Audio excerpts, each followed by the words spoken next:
सबका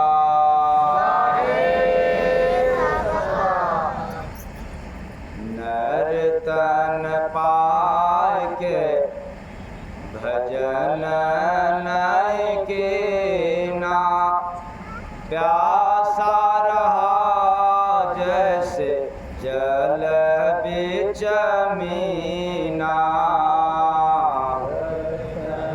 पाय के भजन नहीं कीना प्यासा रहा जैसे जल बिच मीना भजन को पाया था नर का शरीरा भजन को पाया था नर का शरीरा सतगुरु मिले नहीं नाम नजीरा सतगुरु मिले नहीं नाम नजीरा जाना नहीं कैसे राम रस पीना प्यासा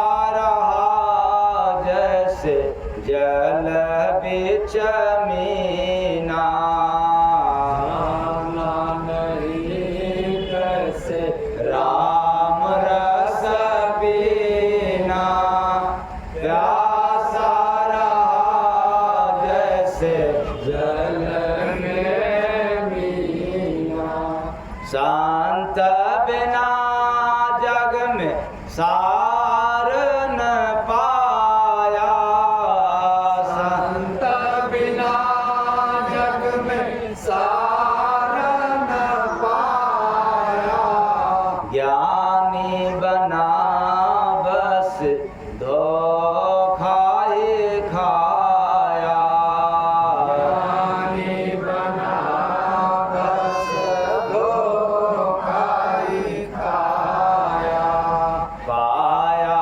नहीं सीख जीवन को जीना प्यासा रहा जैसे जल बिच मीना पाया नहीं सीख जीवन को जीना प्यासा रहा जैसे जल बिन मीना सत्संग किया नहीं सत ज्ञान आया सत्संग किया नहीं सत ज्ञान आया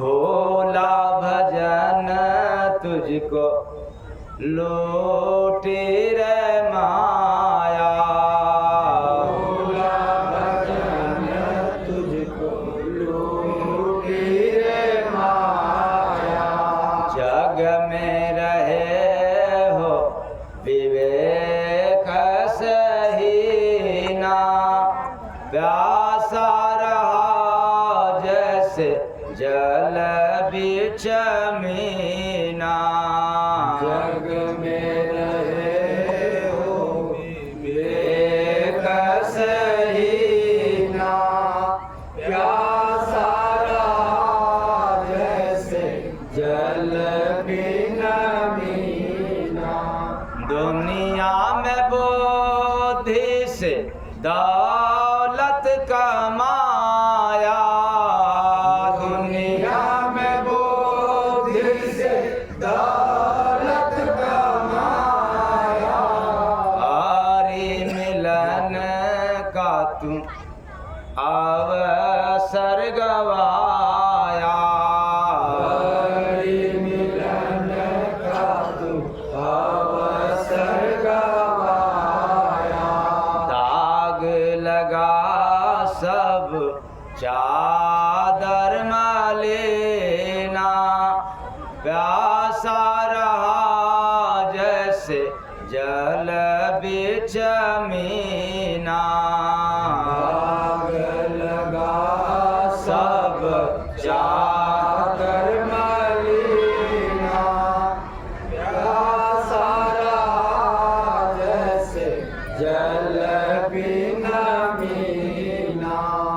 बड़े भाग्य से भाई नर तन मिला था, बड़े भाग्य से भाई नर तन मिला था। भक्ति भजन का यही एक किला था, भक्ति भजन का यही एक किला था। सुंदर समय तेरा सब लोग छीना, प्यासा रहा जैसे जल बिच मीना।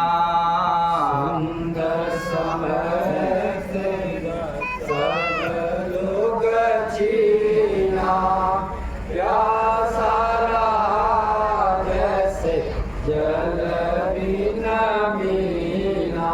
माटी के बखरे में संगीत साजा, माटी के बखरी में संगीत साजा। जय गुरु बंदे बजत प्रभु का बाजा, जय गुरु बंदे बजत प्रभु का बाजा। हट में सुना नहीं बंसी बिना, प्यासा रहा जैसे जल बिच मीना। हट में सुना नहीं बंसी बिना, प्यासा रहा जैसे जल बिन मीना। नर तन पाल के भजन नहीं कीना, प्यासा रहा जैसे जल बिच मीना। नर तन पाल के भजन नहीं कीना, प्यासा रहा जैसे जल बिन मीना। साहेब सबका, साहेब सबका। अभी अभी आप लोगों ने भजन के माध्यम से सुना कि नर तन पाए के भजन नहीं कीना, प्यासा रहा जैसे जल बीच मीना मीना। कुछ लोग तो कहेंगे हम लोगों ने तो इस तरह की बात को सुनते हुए आया, सुना था, अर्थ क्या हुआ? वही मछली जल में है लेकिन प्यास बिना तड़प के। ऐसे कहने वालों की गति भी मछली जैसी होती है। क्यों? कथनी और करनी में अंतर है। जैसा कहते हैं वैसा करते नहीं है। तो कहना ज्ञान का विषय है और करना अनुभव का विषय है। जो लोग भजन नहीं करते उनके पास अनुभव नहीं। भले ही पूजा करें, पाठ करें, तीर्थ करें, व्रत करें, उपवास करें, कुछ भी कर दें, लेकिन अनुभव नहीं है भजन के अभाव में। उनके पास ज्ञान है। तो कहेंगे कि ज्ञान और अनुभव में फर्क है क्या? यही बात। तो दिन और रात का अंतर है। ज्ञान और अनुभव में कैसे अंतर है? आपके पास ज्ञान है तभी तो आप उठते हैं, बैठते हैं, सोते हैं, खाते हैं, पीते हैं। इतना ही नहीं, झूठ भी बोलते हैं, बेईमानी भी करते हैं, पढ़ते हैं, लिखते हैं। करते हैं कि नहीं करते? ज्ञान है तभी तो बीड़ी पीते हैं, सुर्ती खाते हैं, सिगरेट पीते हैं, शराब पीते हैं, अंडा खाते हैं, डंडा खाते हैं।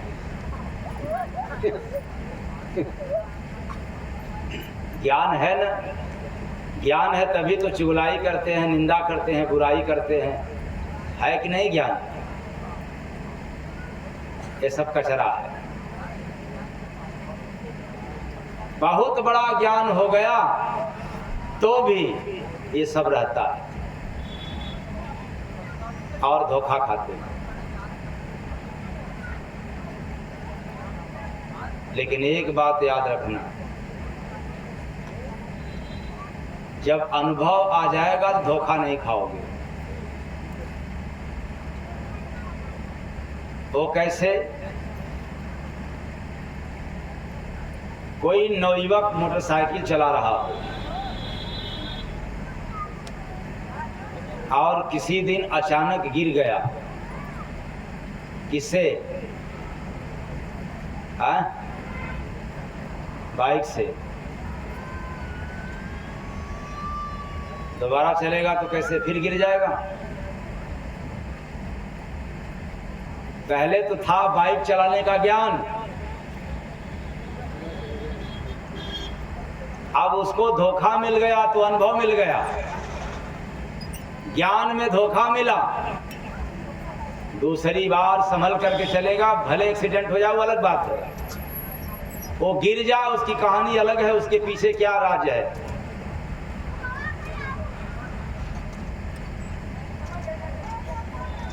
लेकिन एक्सपीरियंस उसके पास हो जाता है।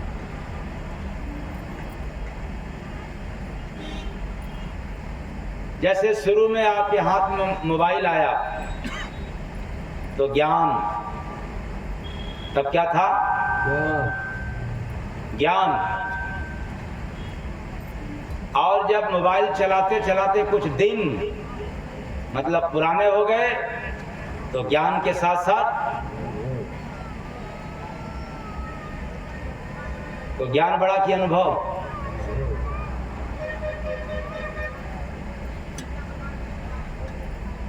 लेकिन आज के पढ़ने वाले बच्चे बच्चियां क्या अपने आप को समझते हैं कि हम बहुत बड़े क्या हैं? ज्ञानी।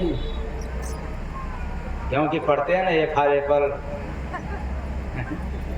बिहार, तो समझते हैं कि अब तो हम अंग्रेजी बोलने लग गए, बहुत बड़े ज्ञानी हो गए।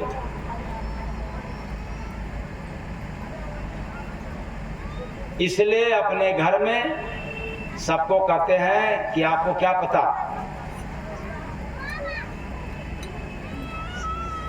चुप रहो,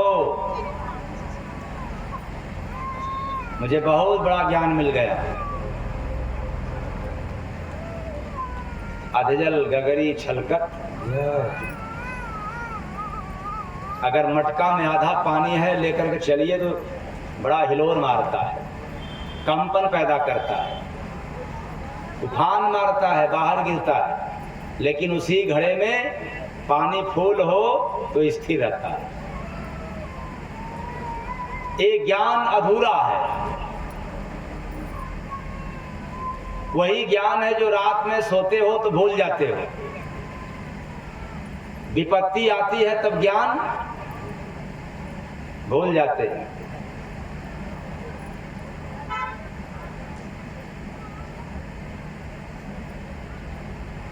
इसलिए नवयुवक अथवा पढ़ने वाले बच्चे बच्चियां ये सब अपने आप को अहंकार में आ गए कि हमें बहुत कुछ मालूम है, इतिहास, भूगोल, गणित, क्या पूछना है।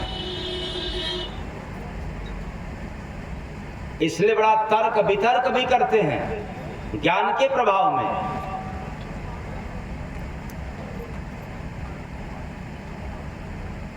लेकिन जीवन का अनुभव उनको नहीं है। कैसे उनको समाज में रहना चाहिए इसके बारे में कोई ज्ञान नहीं है। पुस्तकी ज्ञान है, रटंतु विद्या है।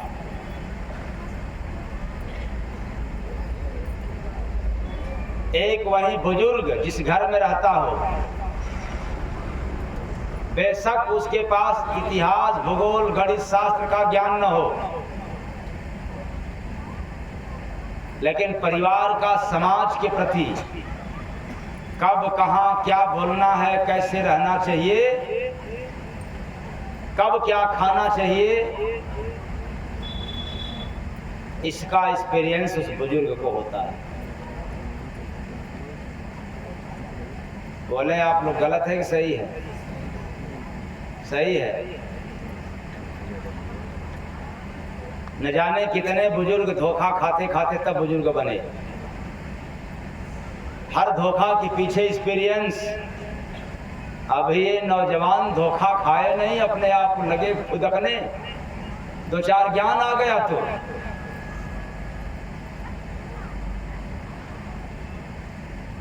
इसलिए ज्ञानियों के बस की बात नहीं है इस भजन का अर्थ लगाना। जिसके पास अनुभव होगा वही इसका अर्थ बताएगा। वो क्या? नर तन पार के भजन नहीं के ना, प्यासा रहा जैसे जल बिच मीना। नर तन पार के भजन नहीं कीना, प्यासा रहा जैसे जल बिन मीना। तो मछली के पास ज्ञान है वैसे जैसे मनुष्यों के पास है।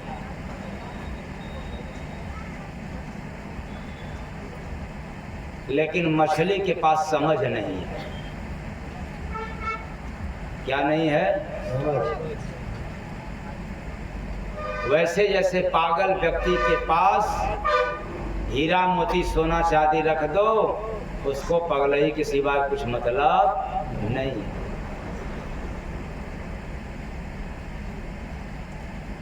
मछली के पास ज्ञान है, मनुष्य के पास ज्ञान है, लेकिन मछली के पास समझ नहीं है और मनुष्य के पास समझ है।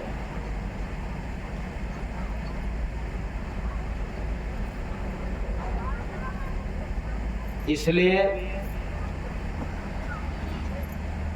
समझ होते हुए भी आज मनुष्य भजन के अभाव में अक्ल का दुश्मन। किसका दुश्मन? अ फोलिश पर्सन, अक्ल का दुश्मन।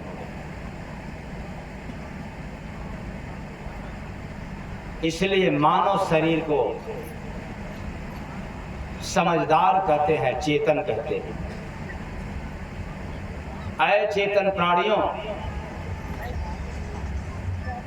यह तन केवल मछली के जैसा काम करने के लिए नहीं मिला है। मछली भी पानी में काम कर रही है, तैर करके, और आप चल करके काम कर रहे हो। मनुष्य तन पा करके समझ न होने के कारण आज हम भूल गए मानवता, इंसानियत।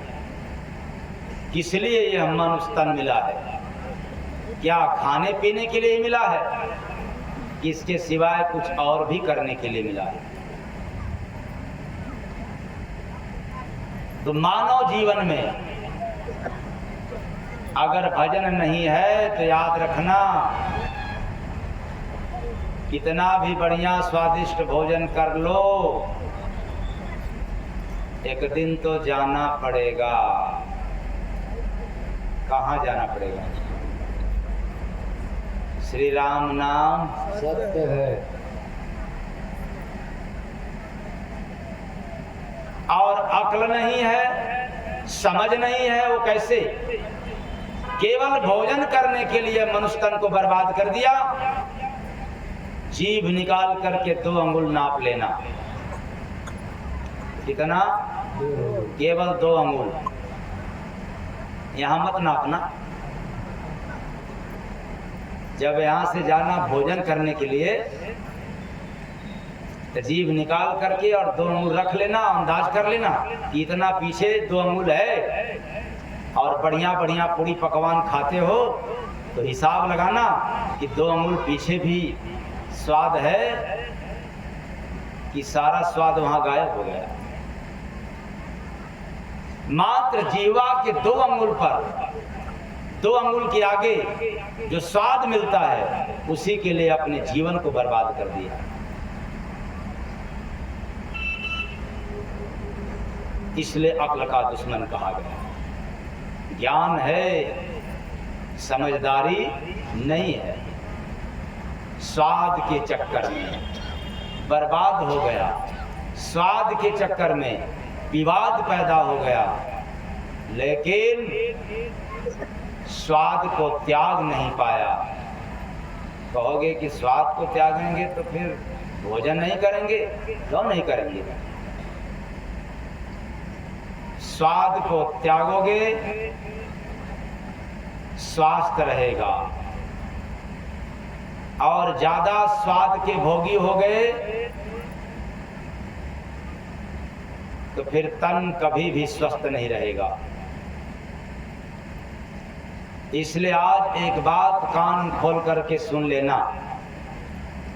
जितने बच्चे बच्चियां को पढ़ाने के लिए ये गार्जियन अर्थात माता पिता पैसे देते हैं या भोजन कराने में शौकीन है, आज से याद कर लेना, अपने बच्चों के लिए आपको तैयार रखना पैसे इलाज कराने के लिए। जिनके बच्चे पास्ता खाते हों, चाउमीन, बर्गरे, कुरकुरे, छोला, समोसा, नमकीन, ये खाने वाले बच्चों के गार्जियन पैसे का एस्टिमेट रखना, उधर डिग्री भी दिलाना और इधर अस्पताल में भी दवाई लेने के लिए जाते रहना। किसके कारण? भोजन के कारण नहीं, स्वाद के कारण। महात्माओं ने बतलाया है कि जैसा खाए अन्न वैसा होए मन, जैसा पीवे पानी वैसा निकले वाणी। अगर कोई दारूबाज हो, दारू पिला दीजिए तो वाणी कैसा निकालेगा? जम बराबर पता ही नहीं चलेगा। वो चल रहा है, किधर गिर जाएगा, किधर क्या गिरेगा? जहां नाला, जहां गंदगी रहेगा उसी जगह गिर जाएगा। ये शराब पीने वाले कभी भी साफ सुथरे जगह पर नहीं गिरते। हमने कई शराबियों को रास्ते पर गिरते हुए देखा, क्योंकि मेरा काम ही है हमेशा चलना रोड पर। कार्यक्रम जाता रहता है, डेली रहता है कार्यक्रम। हम तो मनाते हैं कि प्रभु मेरे ऊपर कृपा ऐसा करें कि कम से कम महीना में 1 दिन तो खाली मिले। कितने दिन में? महीना में 1 दिन भी खाली मिल जाए तो अपने आप को सौभाग्य समझो। लेकिन यहाँ तो कार्यक्रम का इतना एक्स्ट्रा लोड है कि अगर 1 महीना में 1 दिन गैप करेंगे तो साल भर में कितना कार्यक्रम एक्स्ट्रा हो जाएगा? 12 कार्यक्रम और एक्स्ट्रा हो जाएगा। तो हमने देखा रोड पे कोई शराब पी करके एकदम से बेसुध हो गया है, गिरा हुआ है। कुत्ता बेचारा अपना काम कर रहा है टांग उठा कर।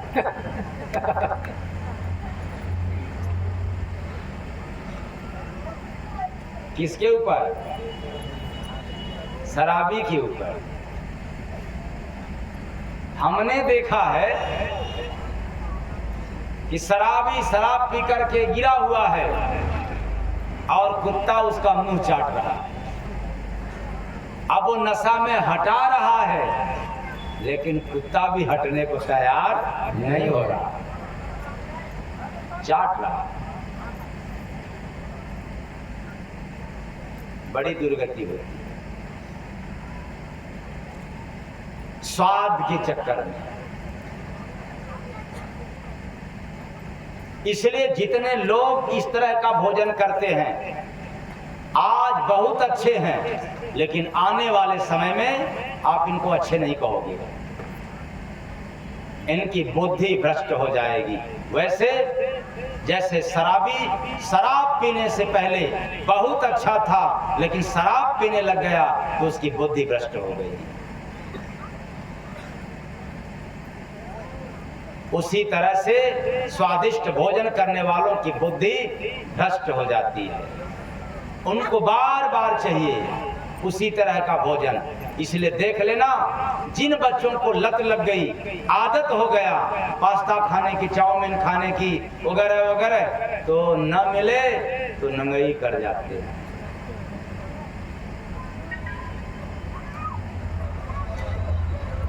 बोलो बच्चों, ऐसा है कि नहीं? होता है। बच्चे सही बोलते हैं, बच्चे इसलिए बच्चे होते हैं सबसे अच्छे, ये झूठ नहीं बोलते। इसके जिम्मेदार बच्चे नहीं हैं, इसके जिम्मेदार मम्मी और पापा हैं। क्यों? बच्चा बदमाशी किया, नंगई किया, और मम्मी लोगों के पास दिमाग कम होता है, ले पैसे बाप कमा के लाया। क्यों? मैं आप लोगों के पक्ष की बात कर रहा हूं, आप लोगों के विपक्ष में जा ही नहीं सकता। ये तो बाप की कमाई है। ले मेरा भेजा मत खराब कर, पैसा ले जा खा ले।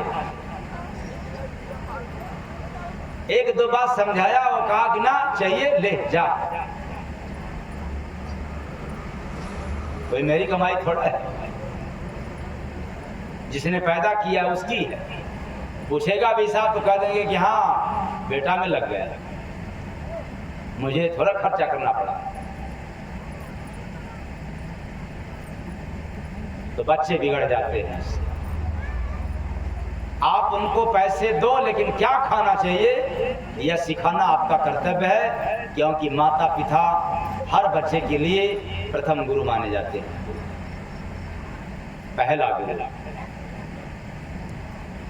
माता और पिता प्रत्येक बच्चे के प्रथम गुरु माने जाते हैं। लेकिन किया क्या जाए, अंधा गुरु बहिरा चेला, मांगे गुड़ थमावे ले जा बच्चा। अंधा गुरु बहिरा चेला, होए नरक में ठेला। सब गए, बह गए। तो इस तरह का भोजन करने वालों के पास तामस पैदा हो जाती है, नशा टाइप का हो जाता है। उनको उसी तरह का भोजन चाहिए। अब घर में कितना भी बढ़िया बनाओ, लौकी की सब्जी, नेनुआ की सब्जी, करेला की सब्जी, उनको अच्छा नहीं लगेगा उतना जितना पास्ता, चाउमीन वगैरह वगैरह। नहीं आज मत डांटो, अभी नहीं समझाओ।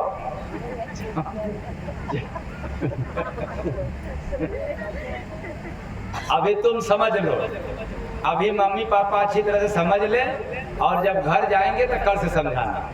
और यहाँ समझाना लग जाओगे तो आप लोग फिर सुनना क्या है आगे भूल जाओगे, इसलिए मौन रहो। तो बात याद रखना, नर तन पाय के भजन नहीं के ना, प्यासा रहा जैसे जल बिच मीना।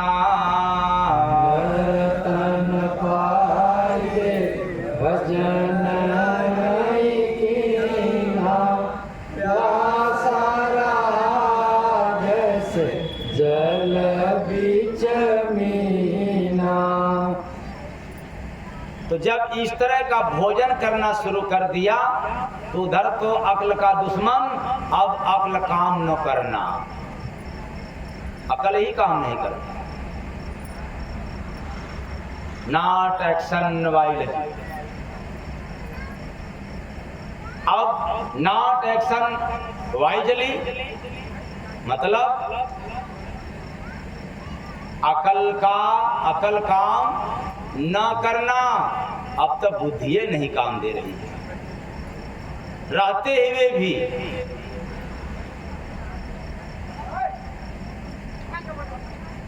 तो इस पर एक और संदेश देना चाहते हैं, जितना अच्छे हैं पढ़ने में, जितना अच्छे हैं दिखने में, जितना अच्छे हैं बोलने में, इससे भी ज्यादा अच्छा बनना हो तो भोजन सादा करना। मैं दावे के साथ कह रहा हूं कि इससे अच्छा बनते जाओगे। प्रेम से बोलिए सद्गुरु भगवान।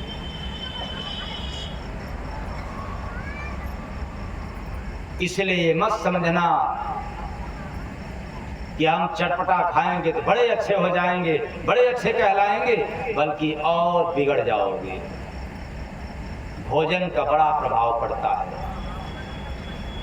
मन मस्तिष्क पर, व्यवहार में बहुत असर आता है। वैज्ञानिकों ने रिसर्च किया इस पर, चूहा के ऊपर ढेर सारे चूहों को पिंजड़ा में बंद कर दिया और सारे चूहों को उसमें सादा भोजन खिलाना चालू कर दिया और एक चूहा को मांसाहारी भोजन देने लगा।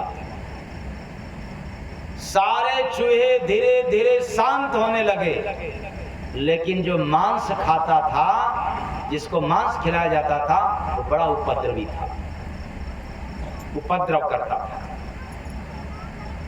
किसके कारण? मांस के कारण, तामस भोजन के कारण।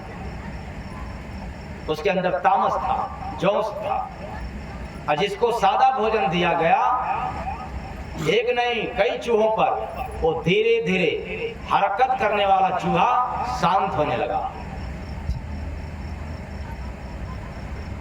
इसलिए आप लोग देख लेना, ये जितने बच्चे उठा पटक ज्यादा करने वाले होंगे, घर की भोजन कम लेते होंगे और उत्पात मचाते होंगे, भले पढ़ने में अच्छे होंगे, लेकिन उनके इतिहास में देखना वो चटपटा जरूर खाते होंगे ज्यादा। और कुछ ही दिनों बाद धीरे धीरे वो रोगी होना शुरू हो जाएंगे और एक दिन ऐसा समय आएगा कि आपको बार बार दवा के लिए हॉस्पिटल जाना पड़ेगा और बुद्धि उनका डिग्री से हट करके अपनी सेहत पर लगने लग जाएगा। आपको ये बात नहीं समझ में आएगा, लेकिन अपने बच्चों के लिए 2-4-5 साल बाद यही बात आपको याद आएगा। फिर कभी दोबारा जब मुलाकात होगा तो मुलाकात की तो बात छोड़ दो, केवल बात को याद कर करके भी आप पश्चाताप करोगे।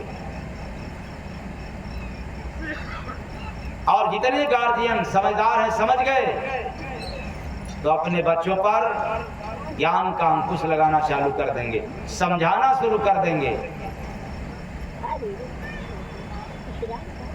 और जब समझाएंगे तो समझ आएगा, क्योंकि कुत्ता को समझाओगे तो समझ में आने वाला नहीं है।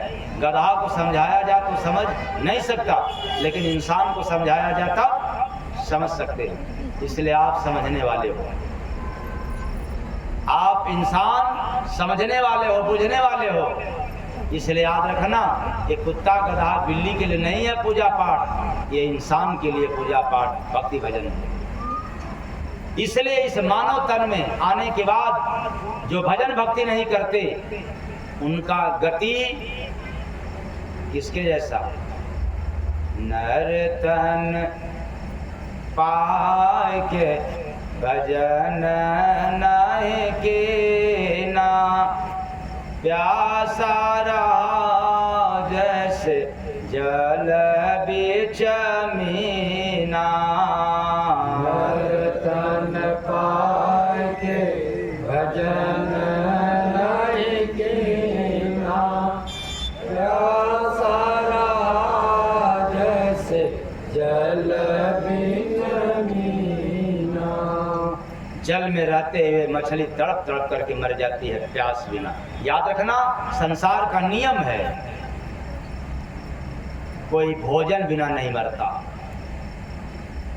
लेकिन पानी बिन तड़प तड़प करके मर जाते हैं। जब मौत आने को होता है तो वहां भोजन नहीं चाहता है, क्या चाहता है? पानी। पानी के अभाव में मौत हो सकता है, भोजन के अभाव में नहीं। इसलिए यह मनुष्य तन पा करके भजन के अभाव में ये तड़प रहा है, आज दुख में करा रहा है, जबकि यह तन मिला है सुख भोगने के लिए। क्या भोगने के लिए? सुख। लेकिन क्या भोग रहा है? दुख। तब सुख पाना है तो आपको भक्ति करना पड़ेगा, और नहीं सुख पाना है तब केवल केवल भोजन करते रहना और 99 100 के चक्कर में पड़े रहना। सुख पाना है तो क्या करना पड़ेगा? भक्ति। क्यों? गोस्वामी दास जी रामचरितमानस में बताए कि भक्ति तात अनुपम सुख मूला, अब मिले जे संत होई अनुकूला। अनुकूला। भक्ति तात अनुपम सुख मूला, सुखों का मूल है। तब जब आप भक्ति करोगे तब तो ये मत समझना कि पूजा कर लिया तो भक्ति हो गया, नहीं। तो अगरबत्ती घुमा लिया ये भक्ति नहीं हुआ। भक्ति तो संतों के शरण में जो आते जाते हैं वे ही कर पाते हैं, बाकी के सब पूजा पाठ करने वाले हैं, और बिन भक्ति हो नहीं सकता। पूजा करोगे तब भी आपका दुख पीछा नहीं छोड़ेगा, भक्ति भजन करोगे तब भी दुख आपका पीछा नहीं छोड़ेगा। तो दोनों में अंतर क्या है? पूजा करोगे तो दुख सताता रहेगा, और भजन भक्ति करोगे तो दुख में भी सुख का अनुभव मिलता रहेगा।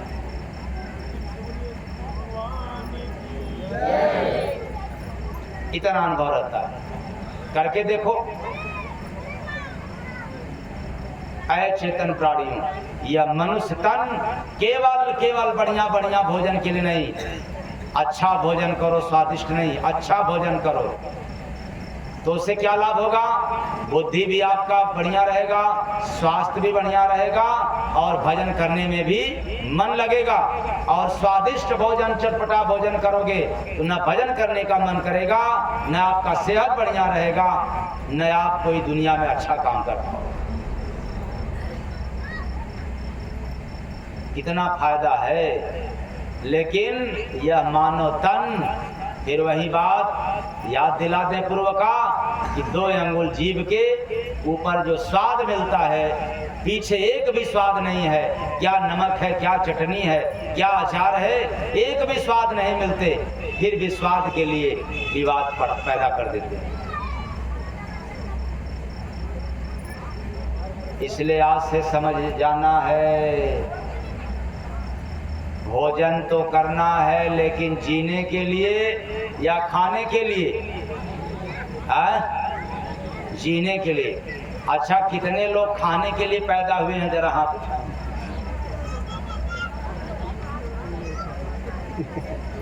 देखो एकाक व्यक्ति, एक तो मैं उठाया हूँ आप लोगों के बीच में और एक पीछे आदमी उठाया है। ये खाने के लिए पैदा हुए हैं लोग।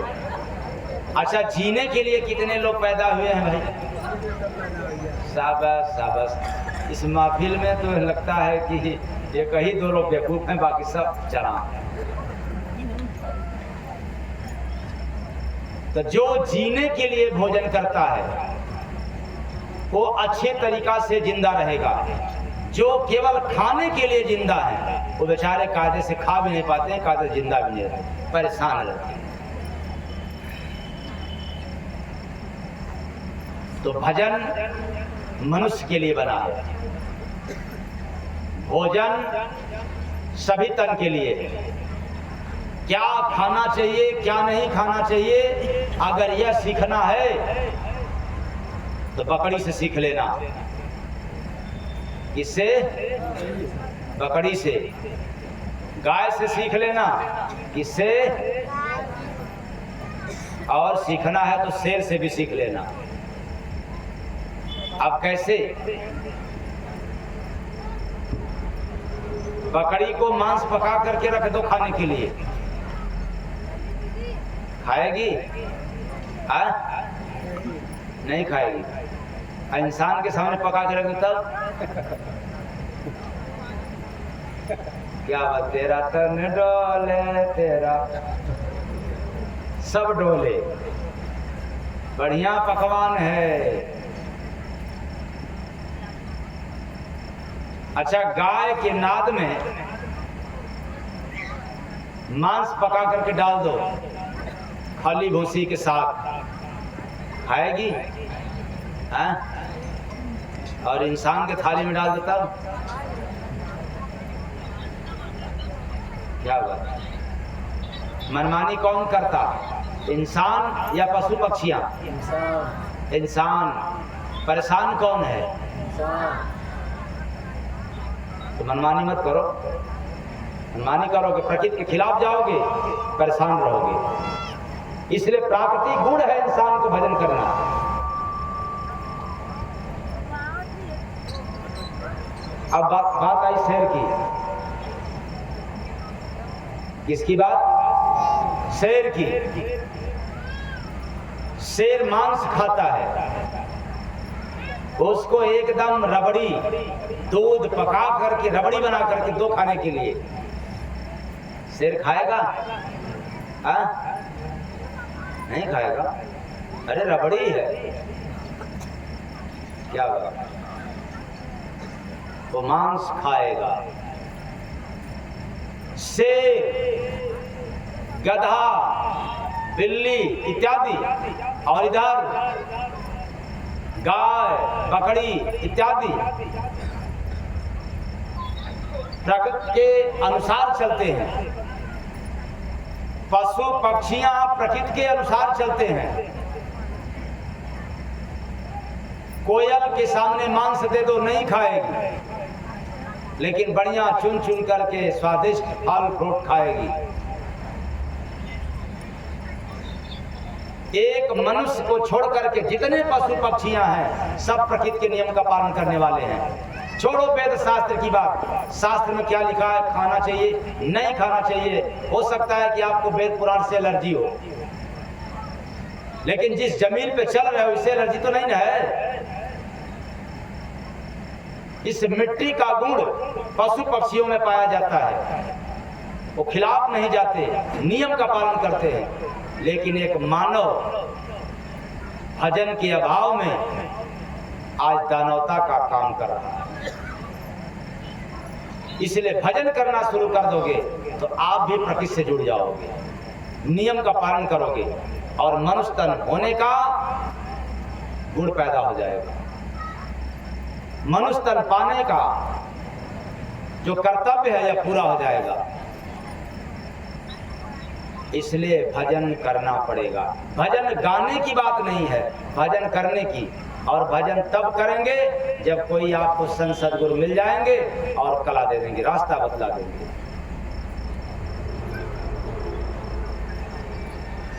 लेकिन हम लोग कहते हैं कि संत महात्माओं के पास तो जाने के लिए टाइम नहीं है। तो कह सकते हो आदत बना है झूठ बोलने का कि मुझे संत महात्माओं के पास जाने के लिए टाइम नहीं है।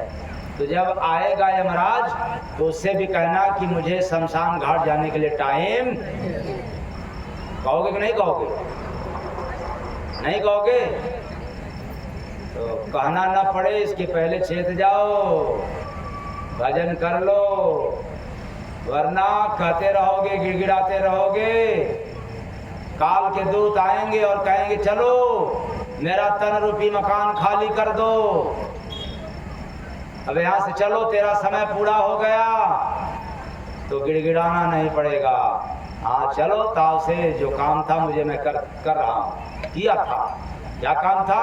भक्ति भजन करना था, मैं कर रहा था। और जो भक्ति भजन नहीं करते काल के दूत को देखते ही थर्रा जाते हैं, कांप जाते हैं।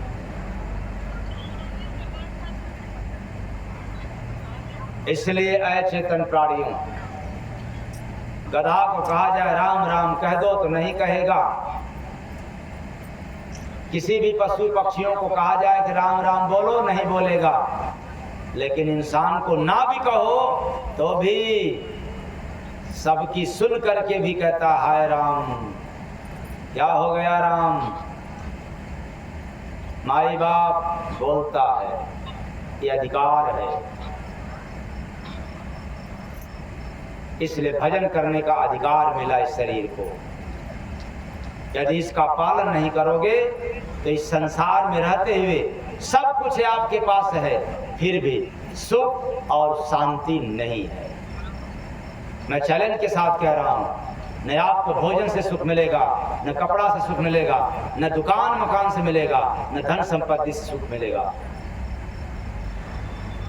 तब क्या मिलेगा? साधन मिलेगा। इससे क्या मिलेगा? साधन मिलेगा, लेकिन सुख नहीं मिलेगा। और मैं तो कहता हूं सुख की तलाश मत करो। अब तो बड़ा उल्टा हो गया। क्यों नहीं करें? सुख तलाशोगे तो पीछे पीछे दुख भी लगा रहेगा। क्या लगा रहेगा? दुख। क्योंकि जहां दुख वहां सुख, जहां सुख वहां दुख।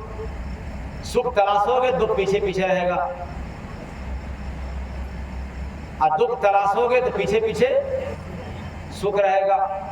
लेकिन आप लोग क्या तलाशते हो? ईमानदारी से बताना, दुख या सुख? इसलिए पीछे पीछे क्या है? तो तलाश बंद कर दो सुख पाने की। अब क्या तलाशना? मैं क्या करूं, कहां जाऊं, किससे मिलूं तो मुझे शांति मिले। क्या मिले? और शांति मिल गया तो आपको न दुख उखाड़ पाएगा कुछ, न आपका सुख कुछ बिगाड़ पाएगा।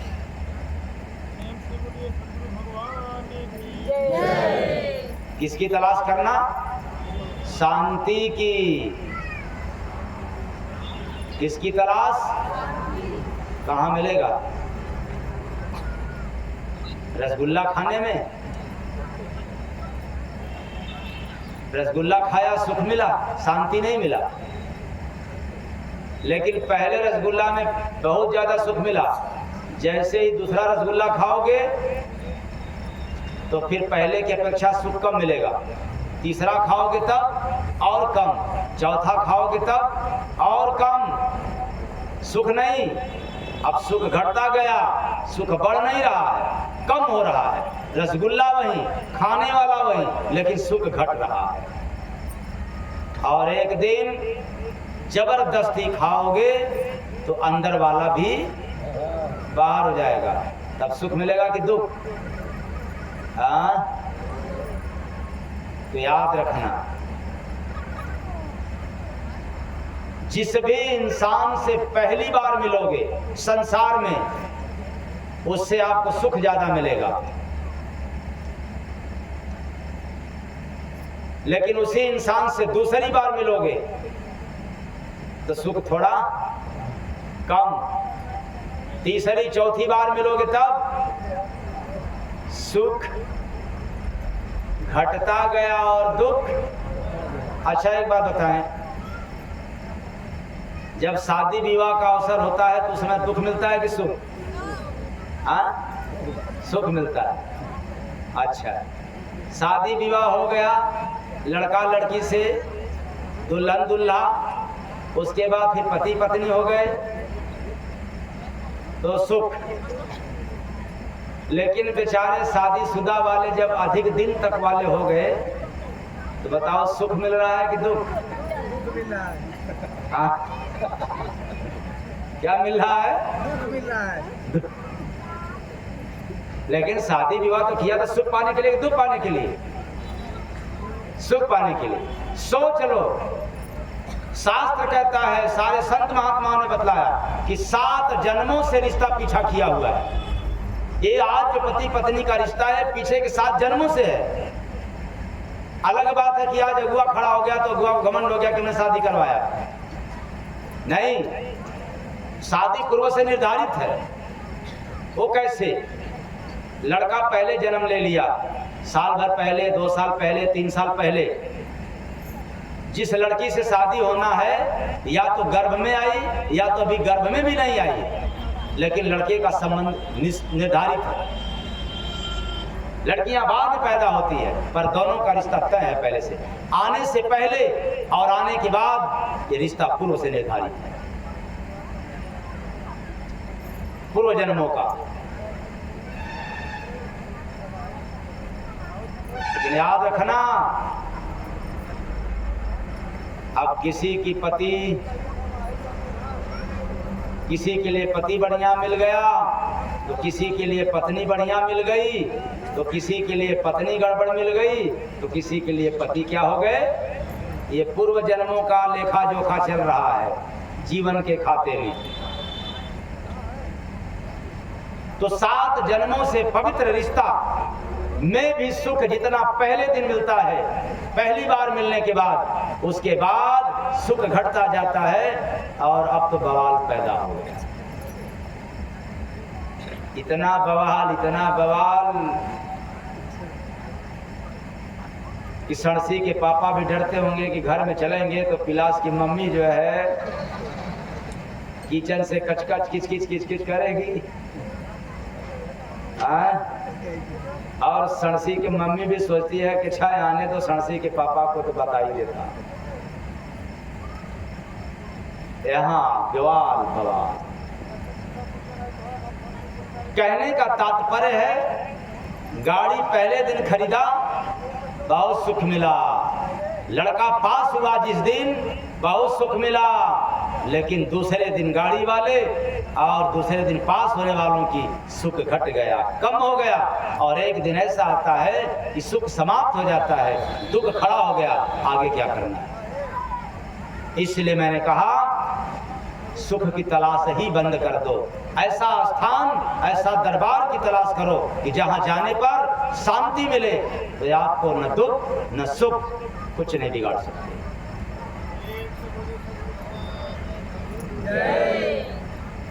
और आप लोग क्या तलाशते हो? कहाँ जाएं, किस बाबा के पास जाएं, किस हाथ दिखाने वाले के पास जाएं कि दुनिया का सुख दे दे? सुख कोई दे नहीं सकता, दुख कोई दे नहीं सकता। ये तो कर्मों का अंजाम है, सुख और दुख। जैसी करनी वैसी भरनी। तो कहोगे हम तो इस जन्म में कुछ नहीं कर रहे हैं, तो कुत्ता पीछे के जन्म का देखो। कुछ ऐसे कुत्ता होते हैं जिनको पाला जाता है बंगले में, जिनको एसी गाड़ियों में घुमाए जाते हैं, लेकिन ढेर सारे कुत्तों को देख लो आज वो गली गली घूम रहे हैं एक एक टूक के लिए। कौन सा कुत्ता कर्तव्य अच्छा कर रहा है? जिसको एसी गाड़ियों में घुमाया जा रहा है और बंगलों में पाला जा रहा है। इसका मतलब क्या हुआ? पूर्व जन्म में यह कुत्ता नेक कार्य किया था। किस जन्म में? पूर्व जन्म में। हाँ, कुछ मिस्टेक कर दिया जो मनुष्य तन नहीं मिला, कुत्ता का जरूर मिला, लेकिन इतना अच्छा काम किया है कि उसका सेवा हो रहा है। अच्छा कर्म करो, सेवा जरूर होगा। अब अच्छा नहीं किए हो तो इस समय अच्छा करने का मौका मिला है, कर लो। परिणाम के चक्कर मत रहो। यार मुझे दुख सता रहा है तो क्या मैं भजन भक्ति छोड़ दूं, न जाऊं? नहीं करोगे तो जैसे आज दुख मिल रहा है फिर अगले जन्म में यह दुख पीछा नहीं छोड़ेगा। इसलिए समझदार हो, समझने के बाद ये भक्ति भजन छोड़ने की आवश्यकता नहीं है।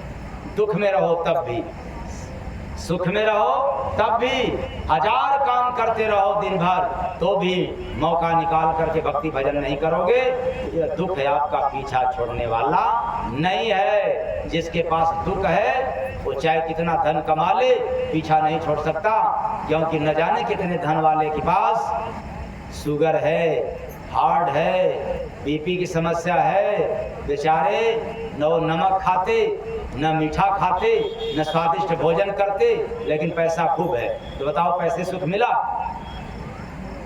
इसलिए पैसे वालों का पैसा देकर के ईमान मत बिगाड़ देना। समझदार हो, समझ जाने की आवश्यकता है। यह मनुष्य जीवन मिला है सब काम करते हुए सुबह शाम भजन जरूर करने का।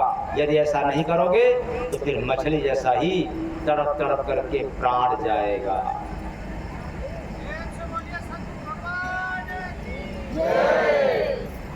तो नर तन पाके भजन नहीं के ना, प्यासा रहा जैसे जल बिच मीना।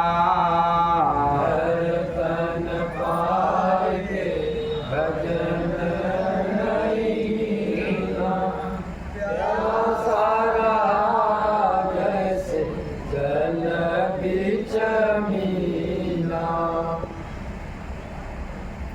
अब ये तो भजन में थोड़ा सा भजन के लिए सारांश बतलाया। अब आपको उस जमाने की बात सुनाने के लिए चल रहा हूँ जिसमें सारी डिग्रियां, सारा ज्ञान, सारा पांडितज्ञ, सारा वेद पुस्तक का ज्ञान फेल है। वो कबीर साहब के जमाने की, दरिया साहब के जमाने की बात। तो कैसा बात है इसको सुने।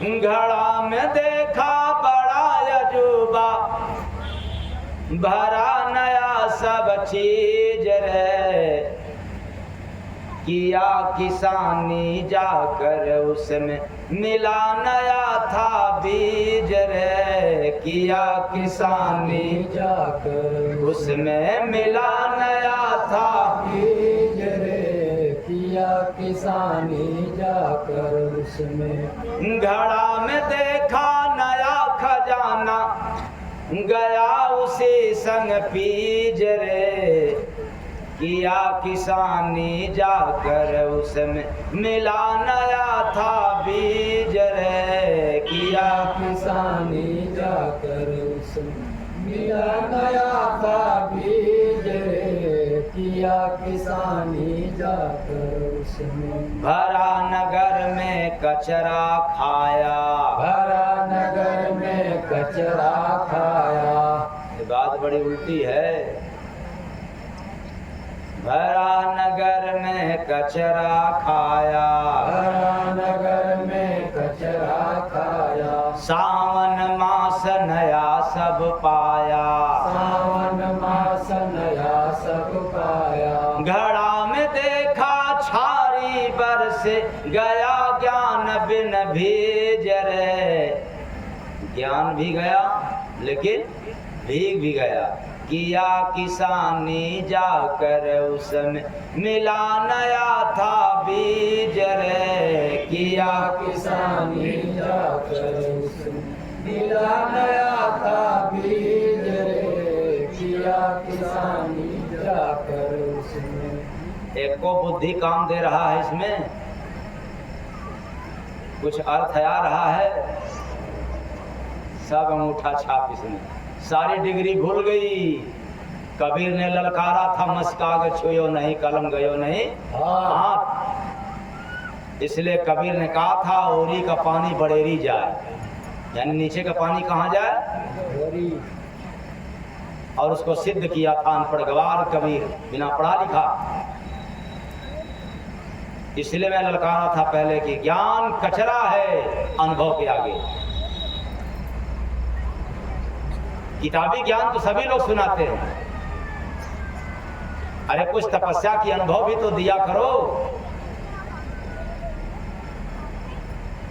तो बीच गगन में लगा रे आगी, बीच गगन में लगा रे आगी, आग आकाश में लगता है कि जमीन पे? लेकिन हमने देखा कि बीच गगन में लगा रे आगी, बीच गगन में लगा रे आगी, प्यास बुझा तब भूख न लागी। प्यास बुझा तब भूख न लागी। क्या बात, आग भी लग गया और आग लगने में प्यास भी बुझ गया, लेकिन भूख लगा ही नहीं। तो घड़ा में देखा ऐसा दरिया, करूं तीरथ में खींच रे। एक छोटे से घड़ा में तीरथ देखा, नदिया देखा, उसी में स्नान कर लिया। किया किसानी जाकर उसमें मिला नया था बीज रे। किया किसानी जाकर उसमें मिला नया था बीज रे। किया किसानी जाकर दूध का सिंधु नगर में देखा, दूध का सिंधु नगर में देखा, दिया बदल रे भाग्य का रेखा। दिया बदल रे भाग्य का रेखा। घड़ा में देखा ऐसा जेवर, दिया सुगंध जुमी जरे। किया किसानी जाकर उसमें मिला नया था बीज रे। किया किसानी जाकर उसमें मिला नया था बीज रे। किया किसानी जाकर उसमें जाकर नगर में बर्फ का सिल्ली, जाकर नगर में बर्फ का सिल्ली, जमा नगर में बर्फ का सिल्ली। जमा नगर में बर्फ का सिल्ली। जय गुरु बंदे धसे न किल्ली, जय गुरु वंदे दसे न किल्ली। घड़ा में देखा मिले मसीहा, भेद दिए वह तीज रे। किया किसानी जाकर उसमें मिला नया था बीज रे। एक भी व्यक्ति के पास वो ज्ञान नहीं है कि इतना लंबा चौड़ा भजन सुने, लेकिन एकाक का भी लाइन का अर्थ बतला दे। न जाने आप कितने कितने महात्माओं से जुड़े हुए हैं, तो भी कहेंगे ऐसा क्यों? क्योंकि आज के महात्माओं का ये भाषा नहीं है, ये पहले के महात्माओं जैसा भाषा है। कबीर साहब जैसे, दरिया साहब जैसे। क्योंकि आज भी जितने भी महात्मा हैं मंच पर बैठते हैं तो कबीर साहब, दरिया साहब, नानक साहब, पलटू साहब का उदाहरण देते हैं।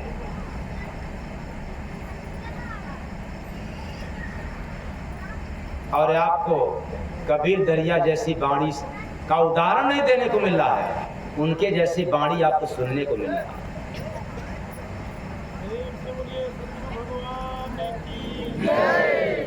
तो घड़ा में देखा बड़ा अजूबा, भरा नया सब चीज रे।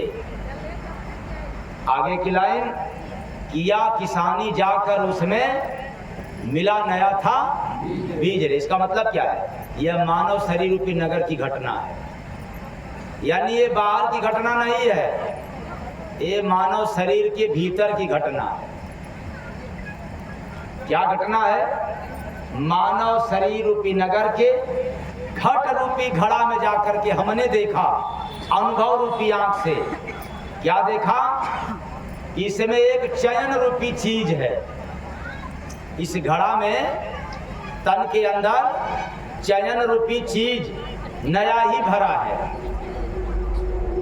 और इसी घट रूपी घड़ा में जाकर के मैंने प्रधान कर्म रूपी किसानी किया, तो मुझे शब्द रूपी बीज मिला।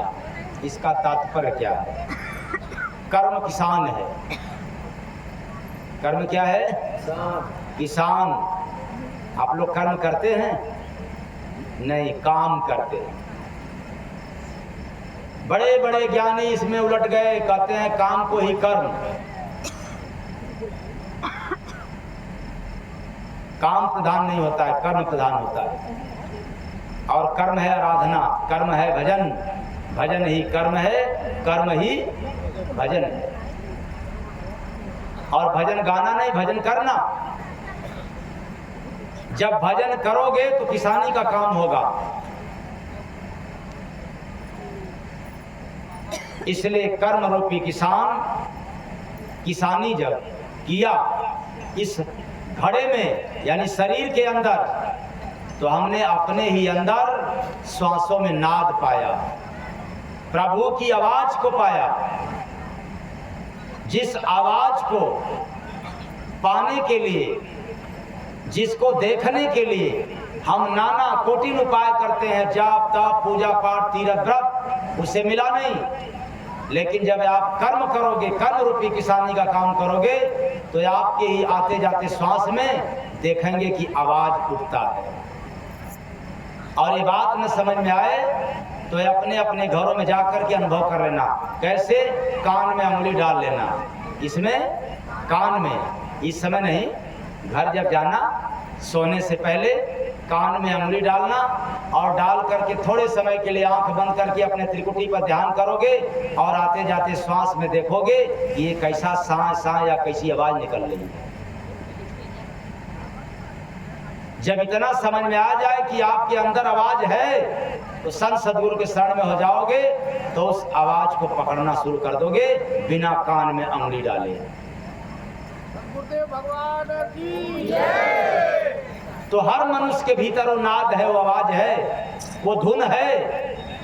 लेकिन जब तत्वदर्शी महापुरुष मिलेंगे तब आपको पकड़ में आएगा। केवल महात्मा मिलेंगे तो ये नहीं पकड़ में आएगा।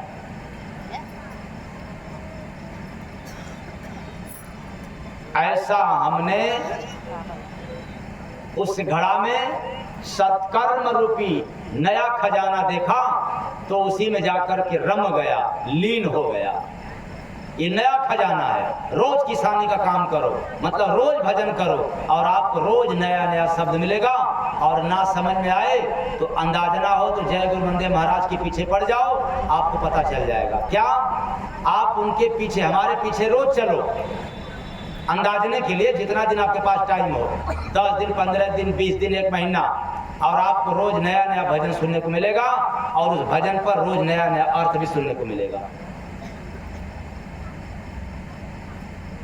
न कोई रामायण की, न कोई गीता की, न वेद की, न पुराण की, आपको भजन भी नया सुनने को मिलेगा और भजन का अर्थ भी नया सुनने को मिलेगा, रोज मिलेगा। तो किसानी का काम यानी कर्म का काम, भजन वाला काम। तो भरा नगर में कचरा खाया, नगर में कचरा खाया। हमने मानव शरीर रूपी नगर में जाकर के देखा, क्या? कुसंग रूपी कचरा भरा हुआ था। यानी हृदय में, शरीर के अंदर काम क्रोध लोभ राग देश इत्यादि रूपी कचरा भरा था। तो सावन मास नया सब पाया, सावन मास नया सब पाया। तो जब कचरा भरा हुआ पाया तो गुरु कृपा से, किसकी कृपा से? गुरु कृपा रूपी हाथ से प्रार्थना रूपी पेट में, यानी प्रार्थना वंदना भजन करते करते ये काम क्रोध लोभ सब पी गया, समाप्त कर गया, खा गया। तब उनको क्रोध नहीं आता, उनको अहंकार नहीं आता, उनके पास चुगलाई नहीं होती। और जो ये लोग नहीं करते वे तो पग पग पर चुगलाई करते हैं, निंदा करते हैं, बुराई करते हैं। तो घड़ा में देखा छारी बरसे, गया ज्ञान बिन भीज रे, किया किसानी जाकर उसमें मिला नया था बीज रे, किया किसानी जाकर उसमें मिला नया था बीज रे, किया किसानी जाकर उसमें। घड़ा में देखा छारी बरसे, उस घट रूपी घड़ा में देखा आनंद रूपी अमृत बरस रहा है। आप अपने शरीर के भीतर श्वास के जरिए आते जाते हुए, श्वास के माध्यम से अपने भीतर जाओ, बिना कंठी माला के, बिना किसी का नाम लिए केवल श्वास को याद करो।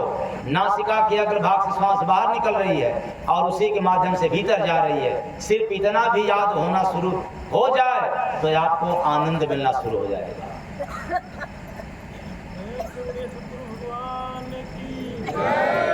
यदि आप ऐसा कर्म नहीं कर पाते हैं तो उसी आनंद का दूसरा रूप सुख पाने के लिए आपको नाना उपाय करना पड़ेगा, फिर भी मिलता नहीं है। जितना सुख मिलेगा उससे कहीं ज्यादा आपको दुख भी मिलता है।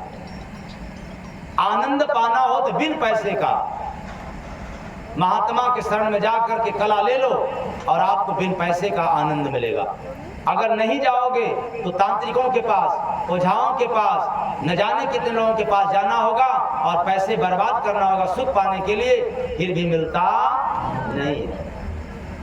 पैसे भी लगाना पड़ता है और ऐसे बिन पैसे का मिलता है। संसार का पुस्तकीय ज्ञान जितना रहता है सब समाप्त हो जाता है, आनंद पाने के बाद मस्त हो जाते हैं।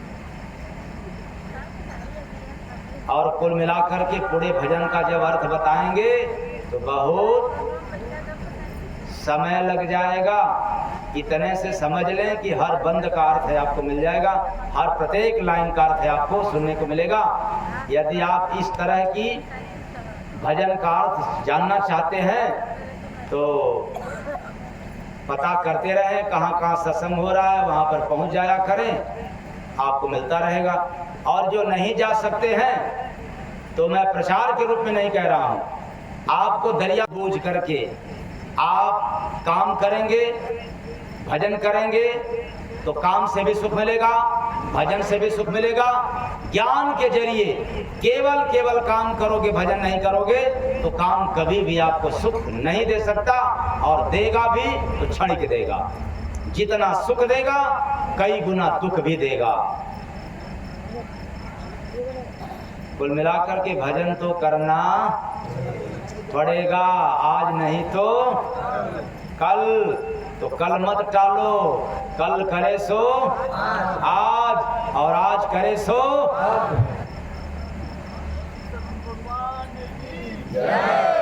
तो नर तन पाए के भजन नहीं के ना, प्यासा रहा जैसे जल बिच मीना।